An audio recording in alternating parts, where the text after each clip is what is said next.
आखिर दोस्ती का असली मतलब होता क्या है? आज हम इसी सवाल का जवाब ढूंढने की कोशिश करेंगे रोहन और अमन की कहानी के जरिए। एक ऐसी कहानी जो दोस्ती के सबसे मुश्किल इम्तिहान के बारे में है। एक बात सोचने वाली है, किसी भी दोस्ती की असली परीक्षा कब होती है? क्या तब जब सब कुछ अच्छा चल रहा हो, या तब जब हालात एकदम खराब हो जाते हैं? यही वो सवाल है जो रोहन और अमन की कहानी का, कह सकते हैं, दिल है। तो चलिए कहानी शुरू करते हैं रोहन और अमन से। ये दो ऐसे दोस्त थे जिनकी दोस्ती की मिसालें दी जाती थी। सब यही कहते थे कि इनका रिश्ता कभी नहीं टूट सकता। देखिए, बचपन से उन्होंने साथ में सपने देखे थे। जिंदगी में जो भी अच्छा बुरा आया, साथ में झेला। उनकी दोस्ती ना सिर्फ कहने सुनने वाली नहीं थी, बल्कि हर मुश्किल में एक दूसरे के साथ खड़े रहने वाली थी। सच में एक ऐसा बॉन्ड था जो लगता था कि कभी टूट ही नहीं सकता। लेकिन कहते हैं ना, जिंदगी हर रिश्ते का इम्तिहान लेती है, चाहे वो कितना भी मजबूत क्यों ना हो। और बस रोहन और अमन की दोस्ती के सामने भी एक ऐसा ही मोड़ आ गया। एक ऐसा मोड़ जिसने सब कुछ बदल कर रख दिया। हुआ ये कि रोहन ने अपना एक छोटा सा बिजनेस शुरू किया। सब ठीक चल रहा था, पर अचानक उस पर एक बहुत बड़ा फाइनेंशियल क्राइसिस आ गया। और देखिए, ये सिर्फ बिजनेस का नुकसान नहीं था, ये एक ऐसा टेस्ट था जो उसके हर रिश्ते को परखने वाला था।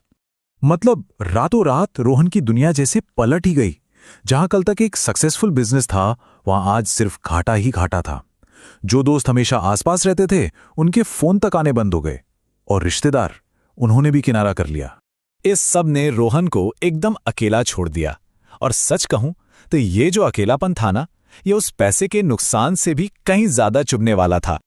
पर हर घने अंधेरे में उम्मीद की एक किरण जरूर होती है ना? और रोहन की इस अंधेरी दुनिया में भी एक ऐसी ही रोशनी की किरण अभी बाकी थी। और वो एक इंसान जिसने इस बुरे वक्त में रोहन का साथ नहीं छोड़ा, वो था अमन। जब हर कोई पीछे हट गया, तब सिर्फ अमन ही था जो उसके साथ चट्टान की तरह खड़ा रहा। और अमन सिर्फ साथ खड़ा ही नहीं रहा, वो हर रोज हर सुबह आता था और बस एक ही बात कहता था।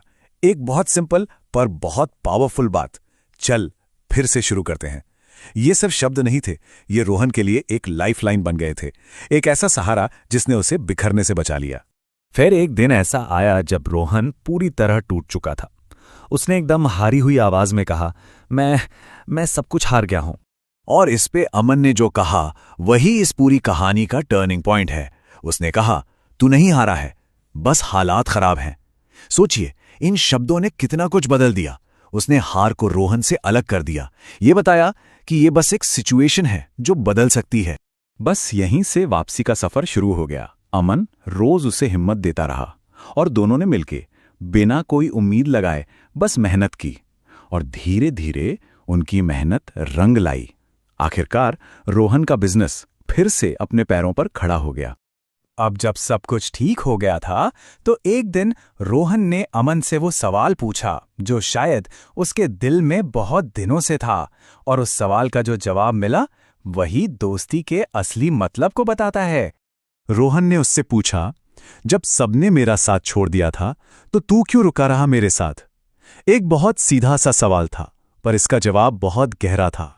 और अमन का जवाब था, अरे दोस्ती वो थोड़ी होती है जब सब कुछ अच्छा चल रहा हो।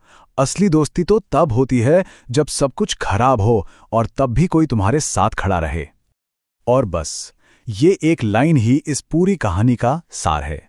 तो इस कहानी से हम क्या सीखते हैं? यही कि सच्चा दोस्त वो नहीं जो पार्टी में आए। सच्चा दोस्त वो है जो मुश्किल में साथ ना छोड़े। दोस्ती की पहचान असल में अच्छे वक्त में नहीं, बल्कि बुरे वक्त में ही होती है। और ये कहानी खत्म होते होते एक सवाल छोड़ जाती है कि आखिर किसी की जिंदगी में वो अमन कौन है? वो इंसान जो तब भी साथ खड़ा रहे जब पूरी दुनिया खिलाफ हो जाए। ये सोचने वाली बात है ना?